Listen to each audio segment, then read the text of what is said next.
जा रही है सीए इंटर कोस्टिंग का कॉन्ट्रैक्ट कोस्टिंग जो चैप्टर नंबर 9 है वीएसआई मॉड्यूल से करने जा रही है। टोटल इस चैप्टर के वीएसआई मॉड्यूल में 13 क्वेश्चन है और 13 क्वेश्चन के हम फटाफट क्वेश्चन कर सोल्यूशन देख लेंगे। इससे एक तरह से रिवाइज हो जाएगा पूरा।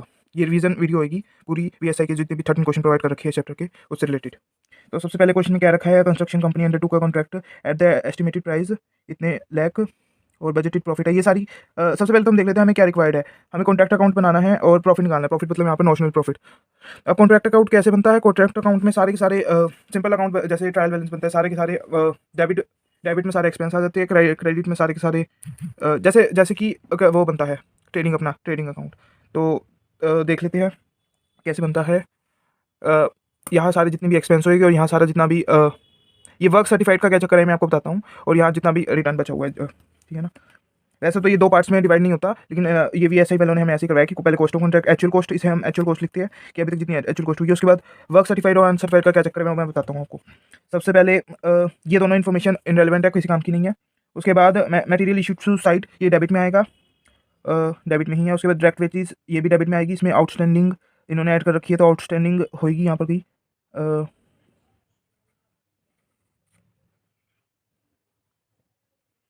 ओके, ये थाउजेंड्स में है ये सारी इन्फॉर्मेशन। तो ये डायरेक्ट वेजेस जो आउटस्टैंडिंग है वो इतनी है 1,10,000, तो वो ऐड हो जाएगी। उसके बाद प्लांट हायर चार्जेस, कि प्लांट को हायर चार्जेस मतलब प्लांट का हमने हायर किया उसका रेंट, उसके ये 7 lakhs है।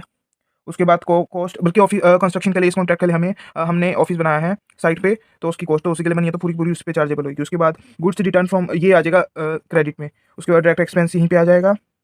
उसके बाद वर्क सर्टिफिकेट में बताता हूँ क्या है। प्रोग्रेस पेमेंट रिसीव, ये अभी अभी इनरेलेवेंट है। ये मतलब है कि अभी हम देख रहे हैं कॉन्ट्रैक्ट अकाउंट में कितना बनता है। ये प्रोग्रेस पेमेंट रिसीव आ जाता है कि उसने कितनी दी है। अभी हम एक्यूरल बेसिस पे पूरा का पूरा हम ये अज्यूम कर रहे हैं कि अभी हम ये वही निकाल रहे हैं कि कितनी बननी चाहिए। अभी हम ये नहीं देख रहे कि कितनी मिली है, तो ये भी रेलिवेंट है।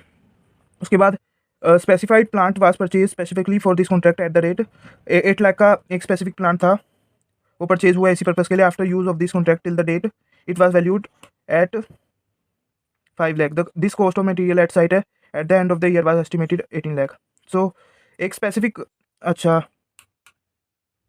स्पेसिफिक प्लांट हमने परचेज किया था इसी कॉन्ट्रैक्ट के लिए 8 lakhs की, और आफ्टर यूज़ हमें eight the end of the contract, यहाँ पर करेक्शन है होनी चाहिए, यहाँ पर फरवरी नहीं, यहाँ पर 3 आना चाहिए, मार्च आना चाहिए, 31 ये फरवरी तो होती नहीं है। कि इससे डेप्रिसिएशन निकल जाएगी। या तो हम ऐसे ही लिख सकते हैं खाली डेप्रिसिएशन जैसे इन्होंने लिख रखा है, या कई आईसीआई मॉड्यूल या जो हमारे सर करवाते हैं इसको डेबिट में लिख दो और फिर इसको क्रेडिट में लिख दो, वो भी एक ही बात है। This cost of material at site was estimate, हाँ ये है, ये भी क्रेडिट साइड, ये क्रेडिट साइड में आएगा कि cost of the material at site eight the end of, ठीक है। उसके बाद ये सारी इन्फॉर्मेशन करके आ जाती है कॉस्ट ऑफ कॉन्ट्रैक्ट। अब कॉस्ट ऑफ कॉन्ट्रैक्ट मतलब एक्चुअल कॉस्ट अभी तक जितनी लगी हुई है। अब है नॉशनल प्रॉफिट क्या है, कि एक तो होता है कि इस साल में हमें कि अभी प्रॉफिट हुआ नहीं है, लेकिन हम बताएंगे कि प्रॉफिट हमें कुछ तो ट्रांसफर करना ही होगा ना, जो हमें profit and loss books account में जो ट्रांसफर करना है, तो नॉशनल प्रॉफिट वो प्रॉफिट होता है। ये एक्चुअल में हुआ नहीं होता, लेकिन हम ये ट्रांसफर कर देते हैं, बुक्स में दिखा देते हैं। तो नॉशनल प्रॉफिट कैसे दिखाते हैं, तो इससे इसके लिए आपको ये वाला कॉन्सेप्ट लेना पड़ेगा। अभी दिखाता हूँ आपको।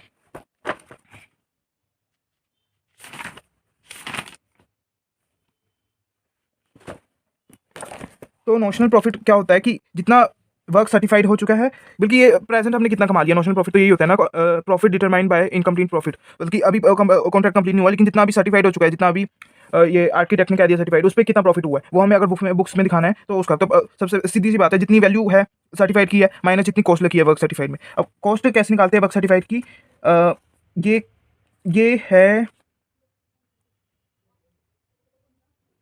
ये है यहाँ पर टोटल एक्चुअल कॉस्ट क्या होती है। हमने टोटल एक्चुअल कॉस्ट ही देखी है, यहाँ से जो निकली है ये टोटल एक्चुअल कॉस्ट ही आती है, ठीक है। उसके बाद टोटल एक्चुअल कॉस्ट क्या है, जितना अभी सर्टिफाइड भी सारा नहीं होता। अगर 100 का हमने बना दिया है तो क्या पता आर्किटेक्ट 80 रुपये का या 60 रुपये का ही सर्टिफाइड करे, तो actual cost is equal to cost of work certified plus cost of work uncertified. जो अनसर्टिफाइड है लेकिन उसकी भी तो कॉस्ट लगी है, लेकिन वो हम अभी प्रॉफिट में नहीं गिन सकते, तो ठीक है। तो नॉशनल प्रॉफिट ऐसे होता है कि cost of work certified minus value of work certified जो आर्किटेक्ट ने डिसाइड की है, minus cost of work certified जो हमारी बुक्स में है। तो बुक्स में कॉस्ट ऑफ वर्क सर्टिफाइड कैसे निकालेंगे, हमें एक्चुअल कॉस्ट पता है, तो इसकी वैल्यू यहाँ इस फॉर्मूले से ड्राइव करेंगे कि total cost minus cost of work uncertified,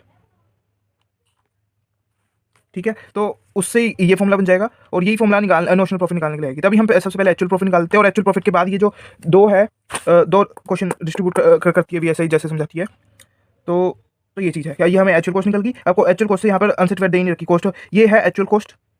actual cost में से कि एक्चुअल कॉस्ट और ये वैल्यू ऑफ वर्क सर्टिफाइड होगी। फिर एक सेकंड आपको दिखाता हूँ। हाँ, वर्क सर्टिफाइड मतलब वैल्यू ऑफ वर्क सर्टिफाइड, ये वर्क सर्टिफाइड जितना हुआ है, क्योंकि अब अनसर्टिफाइड नहीं है तो हम एज्यूम कर रहे हैं कि सारा का सारा वर्क सर्टिफाइड है। जितना हमने बनाया है, जितनी कॉस्ट लगी है वो सारा सर्टिफाइड हो चुका है, क्योंकि अनसर्टिफाइड गिवन नहीं है। अनसर्टिफाइड सर्टिफाइड होता तो उसकी भी कॉस्ट यहाँ से माइनस कर देते। ये वैल्यू ऑफ वर्क सर्टिफाइड है, कॉस्ट ऑफ वर्क सर्टिफाइड नहीं है। टोटल एक्चुअल कॉस्ट ये है, इसमें से एक्चुअल कॉस्ट कह लो, या इसको इस क्वेश्चन के लिए total cost of work certified कह लो minus value of work certified. तो जितना प्रॉफिट आएगा वो यहाँ पर आया तो प्रॉफिट, यहाँ पर आया तो लॉस, तो मतलब प्रॉफिट हुआ है। ठीक है, ज़्यादातर मोस्टली अभी तक जितने भी मैंने क्वेश्चन देखे सब में प्रॉफिट ही हुआ है, नोशनल प्रॉफिट इसे कहते हैं। तो ये था फर्स्ट क्वेश्चन, और इसके साथ मैंने आपको कॉन्ट्रैक्ट अकाउंट बता दिया। अब जितनी भी एडजस्टमेंट होगी आगे, जो नई एडजस्टमेंट होगी वो देखेंगे। और चलिए देखते हैं, अब क्वेश्चन नंबर 2 देखते हैं। एक सेकेंड, क्वेश्चन नंबर 2 देखते हैं। Z limited obtain a contract number 9994 इतने लाइक, ये सारी इनरेलेवेंट नंबर इन्फॉर्मेशन है, यहाँ से देखते हैं। अब यहाँ पर भी कॉन्ट्रैक्ट अकाउंट बनाया है, कॉन्ट्रैक्टी अकाउंट। कॉन्ट्रैक्टी अकाउंट क्या है वो भी आपको बताता हूँ। कॉन्ट्रैक्टी अकाउंट उसमें शायद ये आ जाएगा कि जितना रिसीव हुआ पेमेंट उसका। ठीक है, तो फटाफट देख लेते हैं। मटेरियल परचेज्ड, ये डेबिट साइड में आएगा कॉन्ट्रैक्ट की। मटेरियल इशूड फ्रॉम स्टोर, मतलब कि ये परचेज नहीं किया है, हमारे स्टोर में था लेकिन ये लगा है, तो ये भी डेबिट में ही आएगा। वेजेस एंड सैलरी पेड, ये भी डेबिट में आएगी। उसके बाद मैप्स एंड ड्राइंग, ये भी डेबिट में आएगा। सन्ड्री एक्सपेंस, ये भी डेबिट में आएगा। इलेक्ट्रिसिटी चार्ज, ये भी डेबिट में आएगा। प्लांट हायर एक्सपेंस, ये भी डेबिट में आएगा। कॉन्ट्रैक्ट सब कॉस्ट, ये भी डेबिट में ही आएगा। कॉन्ट्रैक्ट सब कॉस्ट देख लेते हैं। कॉन्ट्रैक्ट सब कॉस्ट, वैसे कॉन्ट्रैक्ट सब कॉस्ट यही होता है। कॉन्ट्रैक्ट सब कॉस्ट की मैं आपको डेफिनेशन दिखा देता हूँ, डेबिट में ही आएगा कॉन्ट्रैक्ट सब कॉस्ट की। अगर मैंने डेफिनेशन लिखी हो तो कॉन्ट्रैक्ट सब cost it is the revenue expenditure of the contract debit. हाँ, मतलब अगर हमने घर बनाने का दिया है तो वो आगे सब कॉन्ट्रैक्ट कर सकते हैं इलेक्ट्रिशियन को, तो उसका इलेक्ट्रिशियन को वो अपने पे कर देगा, तो उसे कहते हैं कॉन्ट्रैक्ट सब कॉस्ट। ठीक है, उसके बाद मटेरियल रिटर्न टू स्टोर, ये क्रेडिट में आ जाएगा। मटेरियल रिटर्न टू सप्लायर, ये भी क्रेडिट में आ जाएगा। ओके, ये दो है। उसके बाद the following balance related to the contract, अब ये हमें एंड में दे रखा है। ठीक है, वर्क सर्टिफाइड, वर्क ये दोनों की वर्क सर्टिफाइड और वर्क अनसर्टिफाइड। उसके बाद मटेरियल एट साइट, यहाँ ये इसको हम बीडी में लिख देंगे, और बल्कि हाँ इसको हम बीडी में लिख देंगे इन दोनों को, और इन दोनों को सीडी में लिख देंगे, बैलेंस सीडी में। उसके बाद मटेरियल एट साइट, ये स्टॉक बीडी में लिखेंगे। ये वर्क इन प्रोग्रेस है अभी ये कॉन्ट्रैक्ट में, और ये मटेरियल है स्टॉक का है, तो ये दोनों बीडी में आएगा, ये दोनों सीडी में आएगा। और वेजिस आउटस्टैंडिंग जो है, ये वेजिस में क्योंकि बढ़ रही है तो 10,000 प्लस होगी, मतलब ऐसे होगी कि 20,000 पहले प्लस होगी, फिर 10,000 माइनस हो जाएगी।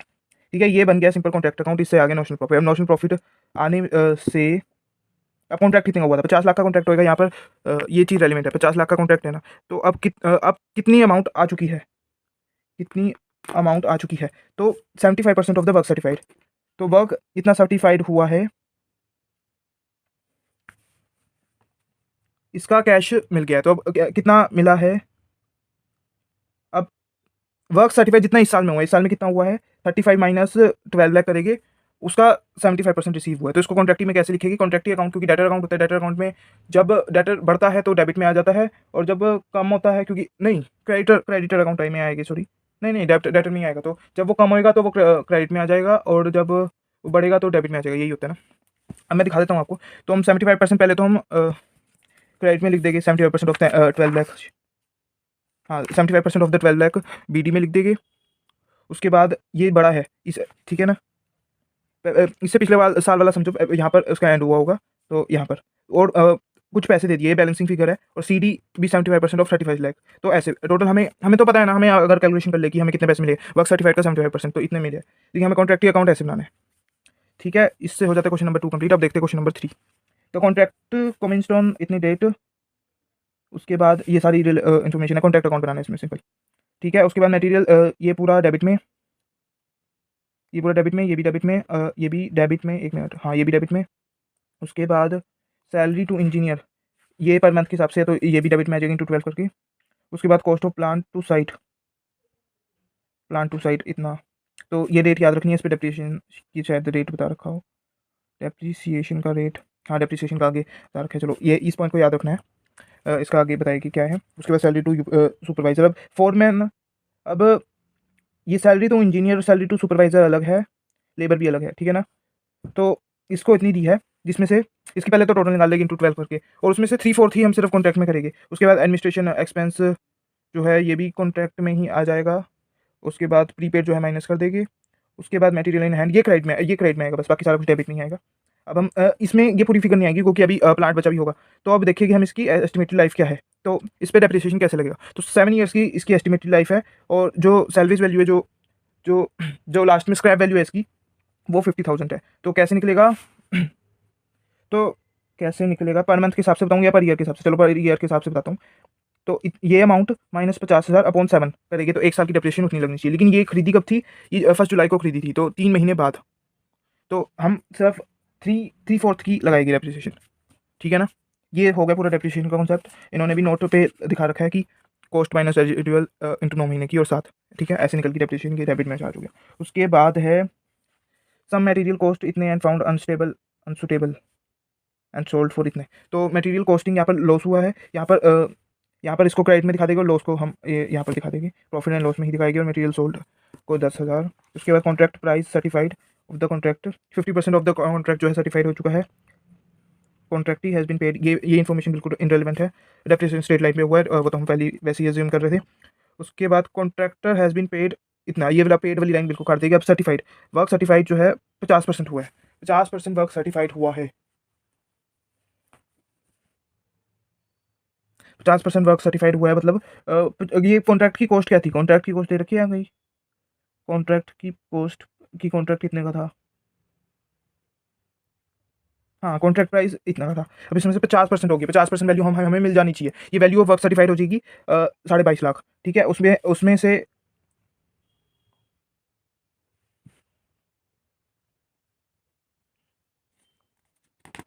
अब ये वाला कॉन्सेप्ट जो है ये समझने वाला कॉन्सेप्ट है, ठीक है।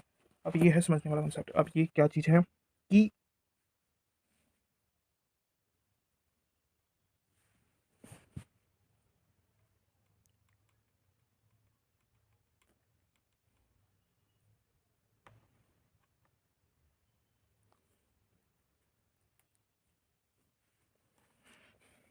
बाय वर्क इन प्रोग्रेस, तो यहाँ पर ये वैल्यू ऑफ वर्क सर्टिफिकेट, यहाँ पर देख लो एक्चुअल कॉस्ट निकल गई, ये समझ आ गया हमें। नॉशनल प्रॉफिट बैलेंसिंग फिगर रहेगा, ये समझ आ गया। ये क्यों आया ये समझ आ गया। Value of work uncertified, value of work uncertified, ये पूरा क्वेश्चन का क्रक्स था यहाँ पर जो समझाना चाह रहे थे। ये वैल्यू ऑफ वर्क अनसर्टिफाइड ये कैसे निकल रहा है, अब वो मैं बताता हूँ आपको। वैल्यू ऑफ वर्क अनसर्टिफाइड कैसे निकलता है, तो क्वेश्चन में से हमने एक लाइन जो नहीं पढ़ी थी, मिस रह गई।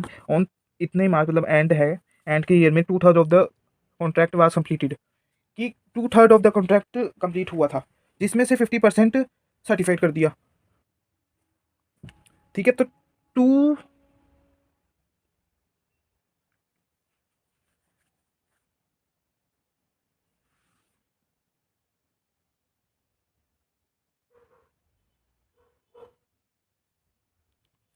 तो अभी 2/3 कॉन्ट्रैक्ट कंप्लीट हुआ था और इतनी एक्चुअल कॉस्ट निकल गई जितनी, बल्कि 2/3 के लिए इतनी लगी है एक्चुअल कॉस्ट। अब हमें निकालनी है कि पूरे कॉन्ट्रैक्ट के लिए कितनी निकालेगी, तो हम इसी को हम मानेंगे कि जितनी 2/3 में लगी है 1/3 के लिए भी उतनी ही लगेगी, उसी बेस पे लगेगी।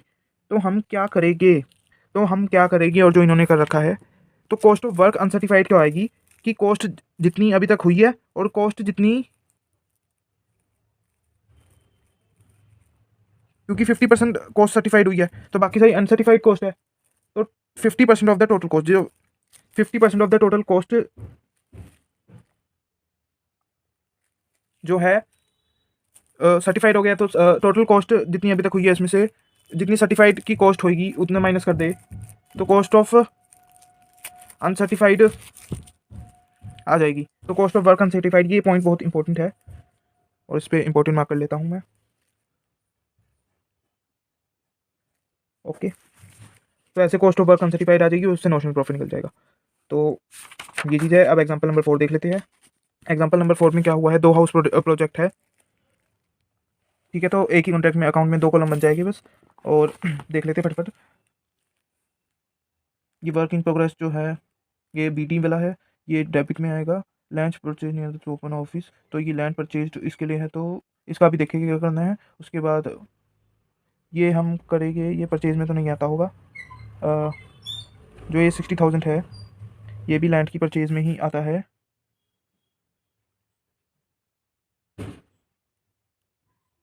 तो इसको भी अभी हम कुछ नहीं करेंगे। उसके बाद वेजिस पेड जो है वो भी डेबिट में आ जाएगा। Donation paid to local clubs ये भी डेबिट में आ जाएगा। Plant hire charges for 3 years, 3 years के लिए ये है, तो हम एक ईयर की निकाल देंगे, तो वो डेबिट में कर देगी। उसके बाद value of material at site, तो ये क्रेडिट में आ जाएगा। Cost contract price of a project, ये कॉन्ट्रैक्ट प्राइस का भी हम कुछ नहीं करेंगे। उसके बाद वैल्यू ऑफ वर्क सर्टिफाइड, ये जब ये दूसरा कॉलम में जब निकालना होगा, एक्चुअल कॉस्ट जब आ जाएगी, जब नोशनल प्रॉफिट निकालना होगा, तो हम ये क्रेडिट में लिखेंगे, ये भी क्रेडिट में लिखेंगे। अ कॉन्सनट्रेट मिक्सिंग ये concrete mixer machine was boat on first April को लिया था शुरुआत में इतने, और इसको इतने दिन यूज़ किया और इतने दिन यूज़ किया, और डेप्रिसिएशन पर एनम लगता है, तो डेप्रिसिएशन निकाल देंगे, उसको इसी रेशियो में बांध देंगे। उसके बाद एज पर द कॉन्ट्रैक्चुअल ये पॉइंट इनवैलिड है हमारे लिए। और ये लैंड परचेज और ब्रोकरेज चार्जेस का, ये जो है इसका मैं आपको बताता हूँ क्या ट्रीटमेंट कर रखा है इन्होंने। लैंड परचेज,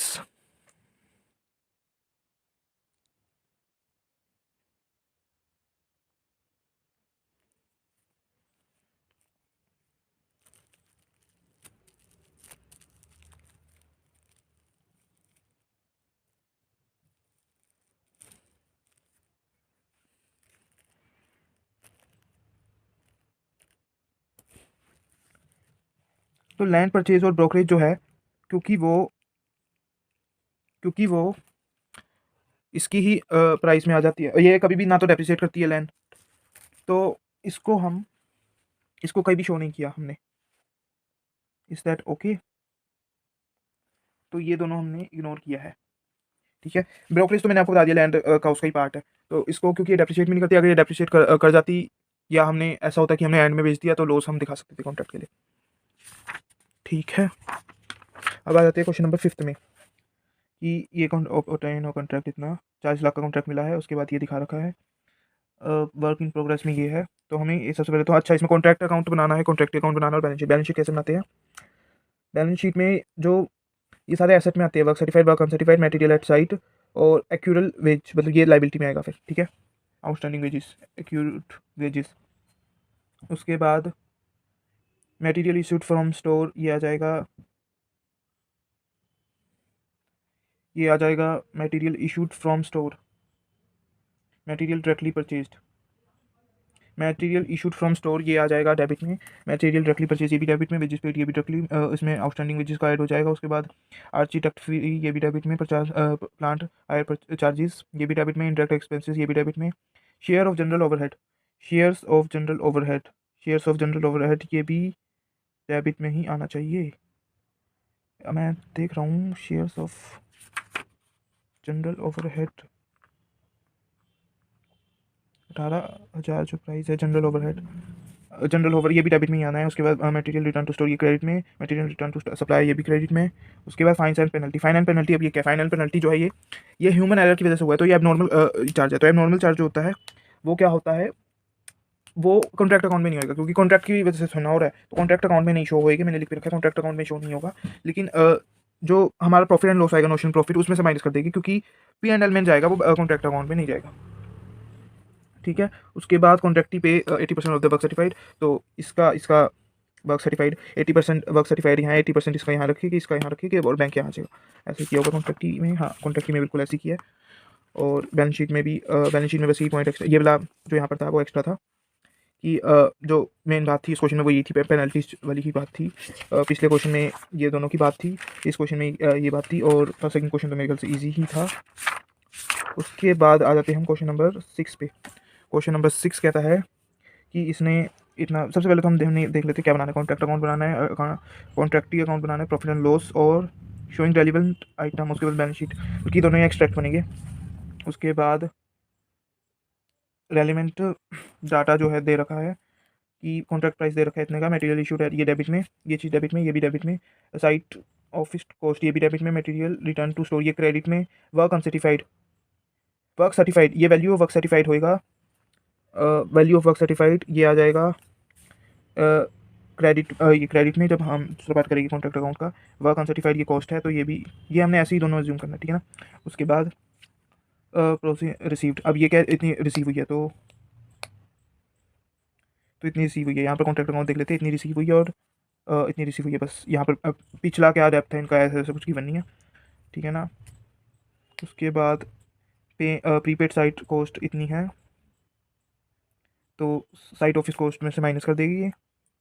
उसके बाद डायरेक्ट वेजेस आउटस्टैंडिंग जो है वो ऐड कर देगी। उसके बाद मटेरियल एट साइट ये क्रेडिट में दिखा देगी। उसके बाद अब एडिशनल इन्फॉर्मेशन देख लेते हैं। Plant was purchase for a contract on this depreciation per annum इतने चार। तो डेप्रिसिएशन जो है ये जो प्लांट है ये बैलेंस शीट में दिखाएगी, और डेप्रिसिएशन जो है वो दोनों जगह लगेगी, कॉन्ट्रैक्ट अकाउंट में डेबिट साइड में और प्लांट में से माइनस करेगी। और material which cost was destroyed by fire तो ये प्रॉफिट एंड लॉस में दिखा देगी, क्योंकि क्लेम कुछ मिल नहीं रखा, ठीक है। और इसमें ये वाला पॉइंट जो था, जो एक जिसमें मैं हटका था, बाकी देख लेते सारा कुछ यही है ना। अच्छा, ये प्रॉफिट एंड लॉस में हाँ दिखाएगी, मैंने आपको बता दिया था। प्रॉफिट एंड लॉस में क्या क्या आ रखी है।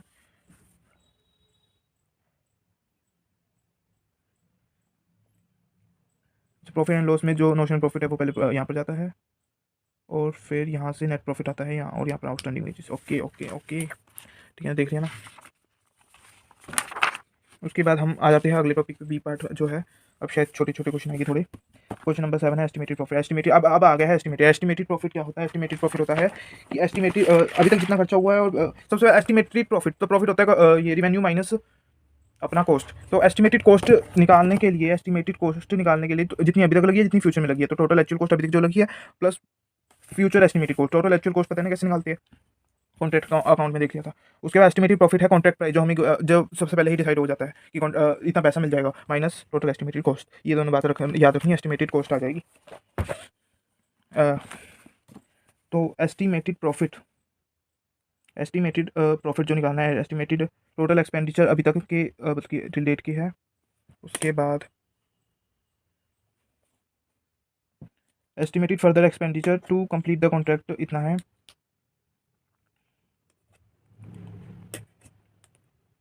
फर्दर एक्सपेंडिचर इतना है, मतलब ये दोनों प्लस हो जाएगा, कॉन्ट्रैक्ट प्राइस ये माइनस हो जाएगा। बस यही था इसमें, ये सारा कुछ जो है ये कंफ्यूज करने के लिए दे रखा है। उसके बाद from the following information estimated profit, तो टोटल एक्सपेंडिचर इतना हुआ है अभी तक का, एक्चुअल एस्टिमेटेड फर्दर का कॉन्ट्रैक्ट प्राइस ये, और इससे भी निकल जाएगा। अच्छा, नोशनल प्रॉफिट भी निकालना था क्या? From the following particular compute the estimated of the profit of the contract which has. तो इसमें नोशनल प्रॉफिट निकालने की जरूरत ही नहीं थी, इन्होंने नोशनल प्रॉफिट निकाल दिया और फिर एस्टिमेटेड प्रॉफिट निकाला। नोशनल प्रॉफिट निकालने की जरूरत नहीं थी, चलो निकाल दिया तो निकाल दिया। उसके बाद है अब कॉन्ट्रैक्ट अकाउंट बनाना है क्वेश्चन नंबर 9 में। क्वेश्चन नंबर 9 में ये थोड़ा टफ क्वेश्चन है। उसके बाद 10, 11, 12 सारे आगे बड़े क्वेश्चन हैं, तो फटाफट देख लेते हैं। सो अब देखते हैं क्वेश्चन नंबर 9। क्वेश्चन नंबर 9 में Arnav construction limited commence contract for on November 1, 2012। The total contract की प्राइस दे रखी है। It was decided to estimate किया कर रखा है इन्होंने, क्या कॉस्ट आएगी आगे, प्रॉफिट भी, एक्चुअल। हमें एक तो एस्टिमेटेड प्रॉफिट भी निकालना है, और ये भी निकालना है कि नोशनल प्रॉफिट जो प्रॉफिट एंड लॉस अकाउंट में जाएगा।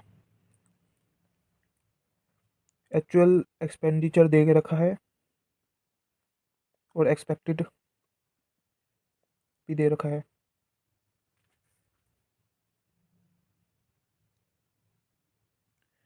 ठीक है, तो सबसे पहले हम कॉन्ट्रैक्ट अकाउंट बनाएंगे नवंबर टू अक्टूबर का।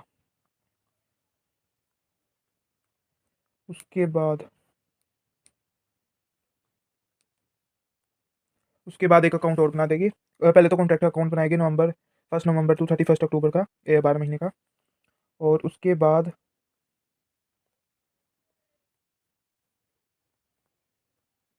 एक अकाउंट और बना देगी जिसमें दोनों को ऐड कर देंगे। तो मैं साथ के साथ बता दूंगा क्या किसमें आएगा। जो पहला अकाउंट बनाएगी, एक्चुअल है, ये एस्टिमेटेड है। जो दूसरा अकाउंट बनाएगी उसमें इन दोनों का सम आ जाएगा, ये डेबिट में आएगा पहले के, और दोनों का सम डेबिट में आएगा। ये डेबिट के आएगा पहले, और दोनों का सम दूसरे में आएगा। उसके बाद प्रीपेड। अब प्रीपेड को हम इसकी दो, अब ये देखो अब इसके क्या हो सकते हैं, प्रीपेड और आउटस्टैंडिंग है, या तो हम माइनस कर ऐड कर सकते हैं। अच्छा, कॉन्ट्रैक्ट अकाउंट बनाना है ना, कॉन्ट्रैक्ट अकाउंट भी बनाना है, तो जो एक्चुअल है उसमें से माइनस कर देंगे, और आउटस्टैंडिंग को ऐड कर देंगे। आउटस्टैंडिंग है नहीं, और लेकिन उसमें आउटस्टैंडिंग ऐड करेगी। ये अगर माइनस भी करेगी तब दूसरे वाले में ऐड कर देगी, तो कोई ज़्यादा कुछ इफेक्ट नहीं होएगा। उसके बाद प्लांट परचेज इतना है, प्लांट परचेज्ड, ये डेप्रिसिएशन दे रखी है, annual depreciation return down method से लगाएगी 1/3, तो ये उसकी लगा देगी और फिर उस पर उसकी लगा देगी। जो दूसरे वाली साल की डेप्रिसिएशन होगी वो कितने मंथ की होगी, नवंबर से, नवंबर दिसंबर जनवरी फरवरी मार्च, 5 महीनों की होगी वो। और उसके बाद एक्सपेंस पेड, 2 एक्सपेंस पेड दे रखे हैं। उसके बाद आउटस्टैंडिंग दे रखा है, ये वाला इसका कोई इफेक्ट नहीं आएगा, लेकिन ये ऐड करेंगे हम दूसरे वाले में, कॉन्ट्रैक्ट अकाउंट में ये दोनों आएगी। उसके बाद प्लांट रिटर्न टू स्टोर, हाँ यहाँ पर ये चीज़ है, इसी पॉइंट का मेन क्वेश्चन में यही सबसे तगड़ा पॉइंट है कि हिस्टोरिकल कॉस्ट बता रखा है। तो पहले तो इस टाइम पे 5 महीने बीत चुके हैं, तो 5 महीने की जो प्लांट हमने रिटर्न किया है उस पर जो डेप्रिसिएशन चार्ज हुई है वो वो कट करके, वो रिड्यूस करके, वो माइनस करके हम कॉन्ट्रैक्ट अकाउंट में रखेंगे। और देखा जाए तो 375 का था और 375 का ही रिटर्न कर दिया हिस्टोरिकल कॉस्ट। तो डेप्रिसिएशन जो है वो चार्ज हो जाएगी, डेप्रिसिएशन माइनस हो जाएगी प्लांट की उसमें से। डेप्रिसिएशन वैसे तो हम यहाँ ऐड करते थे ना डेबिट में, इसमें क्या आएगा, जो क्रेडिट में रिटर्न हो रहा है उसमें से डेप्रिसिएशन माइनस कर दिखाएगी, क्योंकि हिस्टोरिकल कॉस्ट नहीं, रिलाइजेबल वैल्यू पे जो डेप्रिसिएशन माइनस कर आती है उस पर दिखाएगी। ये मेन पॉइंट था पूरे क्वेश्चन का। उसके बाद वर्क सर्टिफाइड, इससे ये वैल्यू ऑफ वर्क सर्टिफाइड है, ये नोशनल प्रॉफिट निकालने के लिए काम आएगा। वर्क अनसर्टिफाइड ये उसमें लिखने की जरूरत नहीं है, क्योंकि अनसर्टिफाइड जो दूसरा अकाउंट बनाएगी उसमें लिखा भी नहीं होगा इन्होंने,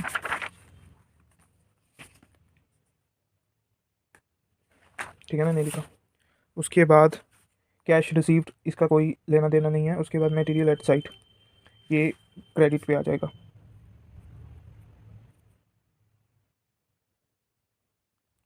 ठीक है। और डेप्रिसिएशन बता दिया मैंने आपको, अभी एक बार देख लेते, कुछ नया तो नहीं कर रखा इन्होंने। तो सी वाला पॉइंट मेन था इस क्वेश्चन में।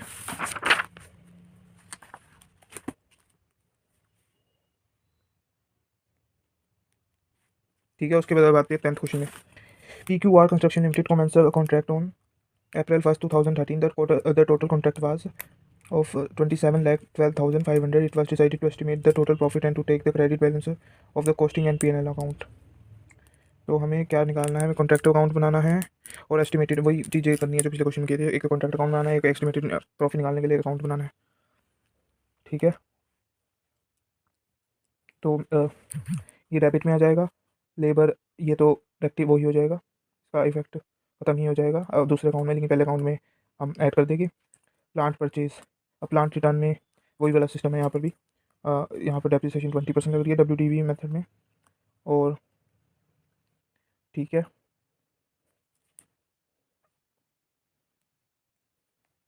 और WDV मेथड में लग रही है। और पहला जो कॉन्ट्रैक्ट बनेगा, कॉन्ट्रैक्ट अकाउंट जो बनेगा वो बनेगा अप्रैल से लेकर मार्च 31 तक, और दूसरा जो अकाउंट बनेगा वो 1 अप्रैल 2014 से कब तक, दिसंबर तक, क्योंकि दिसंबर में ही हो जाएगी खत्म, और डेप्रिसिएशन भी फिर उसी हिसाब से चार्ज होगी। मटेरियल एट साइट, हाँ मटेरियल एट साइट का मैं बता दूँ, कॉन्ट्रैक्ट अकाउंट में तो ये लिखेगी, लेकिन उसमें क्या लिखेगी, उसमें 75 लिखेगी, दोनों को प्लस मत कर देना, ठीक है। उसके बाद वर्क, ये मतलब BD में आ जाएगा।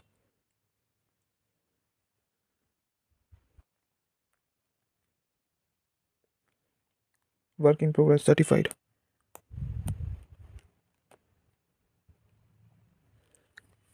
वही है वर्क इन प्रोग्रेस सर्टिफाइड की ये वैल्यू है, ये दोनों माइनस हो जाएगी, और इसमें ये अमाउंट आ जाएगी दूसरे वाली में। कैश रिसीव नहीं हुआ, इसका कोई लेना देना नहीं है, इसमें भी कुछ खास नहीं रहा ये क्वेश्चन में। इसमें देख लेते क्या वर्किंग नोट बनाया है, value of plant return, depreciation वाला, ये भी डेप्रिसिएशन वाला, इसमें फॉर 1 ईयर है इसमें। अच्छा इसमें भी 1 ईयर, इसमें 1 ईयर क्यों लगा दी इन्होंने डेप्रिसिएशन, अच्छा ठीक है, अच्छा ये उसी 1 ईयर की लगाई है, उसके बाद 9 मंथ की लगाई है। उसके बाद एक्सपेंस पेड ऑन के बाद 1 मिनट, एक्सपेंस हाँ रेक्टिफाई भी हो जाए, मतलब कि वो यहाँ पर आउट, यहाँ प्रीपेड था तो ये माइनस करके, ठीक है ठीक है ठीक है ठीक है। उसके बाद क्वेश्चन नंबर देखते हैं 11, ये थोड़ा बड़ा क्वेश्चन लग रहा है, लेकिन इसमें भी कॉन्ट्रैक्टर अकाउंट और एस्टिमेटेड प्रॉफिट अकाउंट ही बनाना है। वही कंपनी है PVK लिमिटेड, कमेंस्ड बिजनेस, इतना कॉन्ट्रैक्टर 1 करोड़ है। उसके बाद कंप्लीट हुआ 1 दिसंबर को, ठीक है। 1 अप्रैल को यहाँ पर भी मंथ देख लेना। उसके बाद हमें दे रखा है स्टार्ट हुआ है 1 साल, यहाँ पर भी 1 साल 9 महीने का पूरा बनाना है। एक्चुअल जो है अब ट्रांसफ़र कर लेते हैं ये डेबिट में, ये दोनों डेबिट में। उसके बाद ये भी डेबिट में, ये ऐड हो जाएगी, ये इसमें ऐड, ये ऐड हो जाएगा इन दोनों में, ये माइनस हो जाएगा अगर ऐड किया है पहले तो। प्लांट परचेज उसके बाद रिटर्न। एक मिनट, प्लांट परचेज इसको साइड में रखते हैं, देखिए कि बाद में क्या इसका कैसे रिटर्न हुआ है। उसके बाद एक्सपेंस पेड, ये दोनों माइनस में। प्रीपेड एक्सपेंस, हाँ ये अब माइनस कर देगी इसमें से, प्रीपेड एक्सपेंस ये इसमें से माइनस कर देगी, और यहाँ कोई करेगी नहीं। इसका एक और ट्रिक मैं देख लेता हूँ। 68,000, या तो इन्होंने यहाँ माइनस करके यहाँ प्लस किया होगा। 68,000, हाँ 68,000, ये देख लो, यहाँ माइनस करके प्लस कर दिया तो असर ख़त्म हो गया। 68,000। उसके बाद साइट ऑफिस एक्सपेंसेस, ये कॉन्ट्रैक्ट अकाउंट में दिखा देंगे। उसके बाद a part of material procured for contract was unsuitable and sold for material cost भी कितना, तो लॉस में भी हमने बेचा है। एंड पार्ट ऑफ प्लांट जो है, इसका पार्ट, एक पार्ट 80,000 का ख़त्म हो गया है। अच्छा, इन्होंने डेट नहीं गिवन है तो हम मान लेंगे पहले ईयर में ही हुआ है, ठीक है ना। यहाँ पर एक बार लिख देता हूँ डेट। उसके बाद प्लांट जो है डिस्पोज किया है, एक पार्ट 80,000 का। The value of plant at the site इतना इज़ इतना। अच्छा, एक साल बाद जो है प्लांट की वैल्यू है इतनी, और 80,000 का हमने बेचा था, ठीक है। And the value of material was, material की वैल्यू उतार रखी है। Cash received on the account on date was 36 lakh, 36, oh आपको दिख नहीं रखा होगा, 36 लाख का कैश रिसीव हुआ है, और 80% जो है वर्क सर्टिफाइड है। जो वर्क अनसर्टिफाइड है उसकी वैल्यू इतनी है।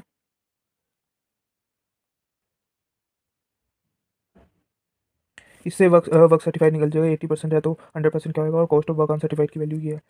एस्टिमेटेड फ्यूचर एक्सपेंडिचर बता रखा है। Additional amount of 4,62,500 would have been spent on the plant and the residual value of the plant on the completion of the contract would be इतना। तो जो एडिशनल अमाउंट है जो स्पेंड हुई है प्लांट पे on the completion of the contract would be 67,500। Additional amount जो है,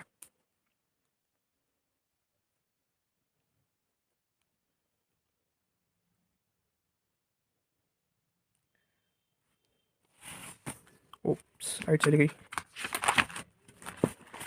इसमें डेप्रिसिएशन कैसे होगी। 7.5 लाख में से 2.5 लाख बचा है, 80,000 का बेचा है, ठीक है। एडिशनल ये लिया है, और एक मिनट देख लेते हैं क्या किया उन्होंने। प्लांट परचेज इतने का, प्लांट सोल्ड 80,000 का, मटेरियल एट साइट इतने का, ठीक है। एडिशनल इतना एंड द रेडिशुअल, और जो बचा है वो इतना। Plant site office expense would be the same amount per month.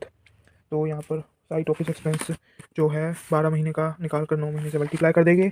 Such amount of dash would have been incur toward the consultancy charges.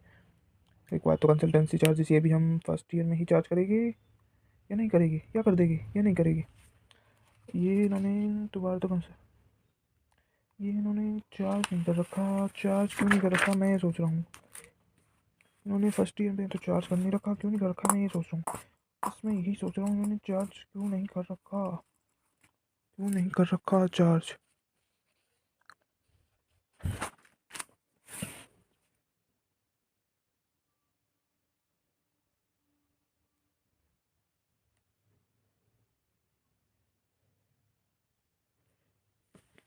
ये वाला चार्ज इन्होंने क्यों नहीं कर रखा, ये मैं सोच रहा हूँ।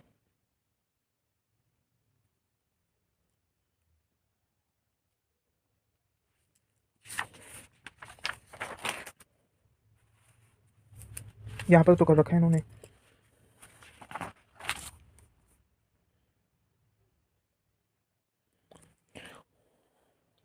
यहाँ पर डेट गिवन नहीं है इस पॉइंट की, तो इन्होंने एंड में कर रखा है।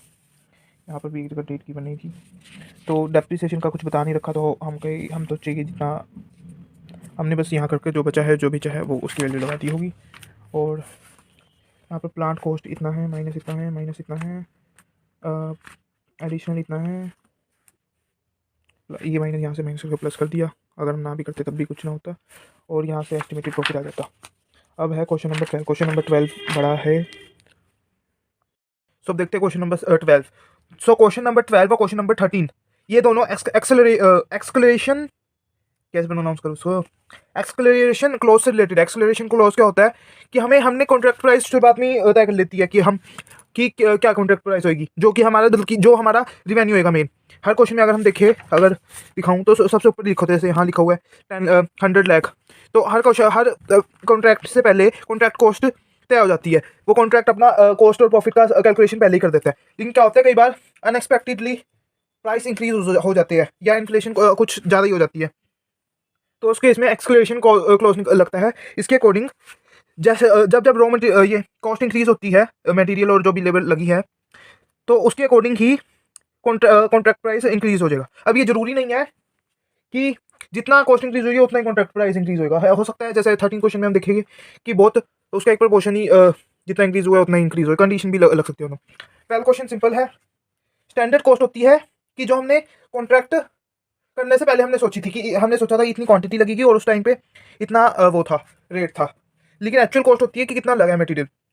अब तो देखो, अगर एक्चुअल क्वांटिटी लगने से रेट बढ़ने लग गए, फिर तो कॉन्ट्रैक्टर क्या करेंगे, ये दिखा देगी ज़्यादा कि हमारा एक पहले 10 किलो स्टैंडर्ड था लेकिन एक्चुअल 100 किलो लग गया, तो लाओ 100 किलो के पैसे का एक्सक्लेशन क्लोज दे दो।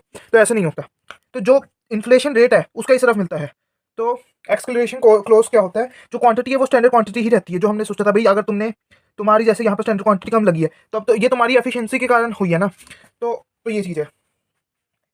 तो स्टैंडर्ड ये एक्सक्लेशन क्लोज में क्या होता है कि जितनी एक्चुअल लगी है, अभी ऐसा नहीं कि रेट बढ़ने का ही मिलेगा। अगर लगेगा तो रेट जब कम होएगी तब उसका भी कॉस्ट कम होएगी। तो standard quantity into actual rate minus standard quantity into standard rate, तो ऐसे कर देंगे, ऐसी लेबर में कर देंगे। और फिर जो भी प्लस माइनस होएगा वो कॉन्ट्रैक्ट प्राइस में दिखा देंगे। और लेकिन जब एक्चुअल कॉस्ट लगाएंगे, जब कॉन्ट्रैक्ट अकाउंट बनाएंगे, जैसे इस क्वेश्चन में ये सारा कुछ लिख रखा है हमने। तो वेरिएशन हमने लिख दिया, क्या क्या ये हम ना लिखे, वेरिएशन ना लिखे, हम अपनी प्रेजेंटेशन भी बना सकते हैं। तो एस्केलेशन क्लोज लगाने के लिए ये था, लेबर में ये हुआ। तो कॉन्ट्रैक्ट प्राइस पहले ये था, फिर इन दोनों की एक्सेलरेशन निकल गई तो फाइनल प्राइस ये आया। अब देखो कॉन्ट्रैक्ट अकाउंट कैसे बनेगा इस केस में। कॉन्ट्रैक्ट अकाउंट बनेगा, यहाँ पर जो अमाउंट आएगी, वैल्यू ऑफ जो कॉन्ट्रैक्ट है ये, तो ये तो ये भी आ जाएगी जो भी कैलकुलेट की है। और मटेरियल जो है वो एक्चुअल कॉस्ट, यहाँ पर एक्चुअल कॉस्ट आती है क्योंकि, तो एक्चुअल जितना मटेरियल लगा है और जितनी एक्चुअल वैल्यू है वही आएगी। और अदर एक्सपेंस वो आ जाएगा, उससे एस्टिमेटेड प्रॉफिट आ जाएगा। ठीक है, तो अदर एक्सपेंस यहाँ पर इन्होंने दे रखा था, तो यहाँ पर लिख दिया जरा। अब 13th देखो, 13th पढ़ो। 13 बहुत इंपॉर्टेंट है।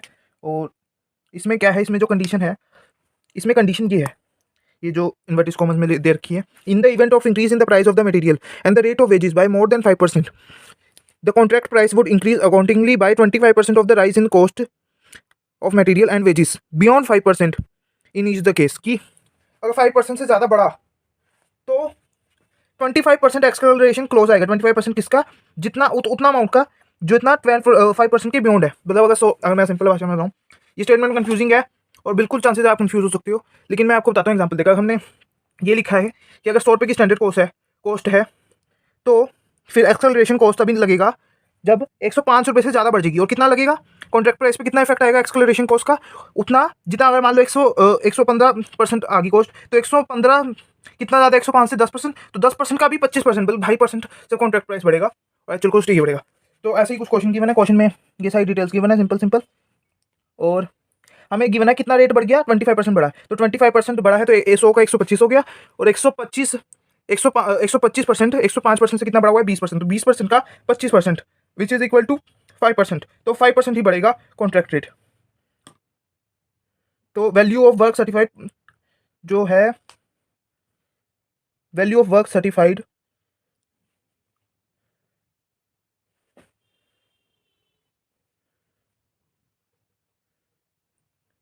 सर्टिफाइड निकालनी है। पहले जो कॉन्ट्रैक्ट, पहले हमने ये देखा कॉन्ट्रैक्ट प्राइस का 40% है वैल्यू ऑफ वर्क सर्टिफाइड। तो कॉन्ट्रैक्ट प्राइस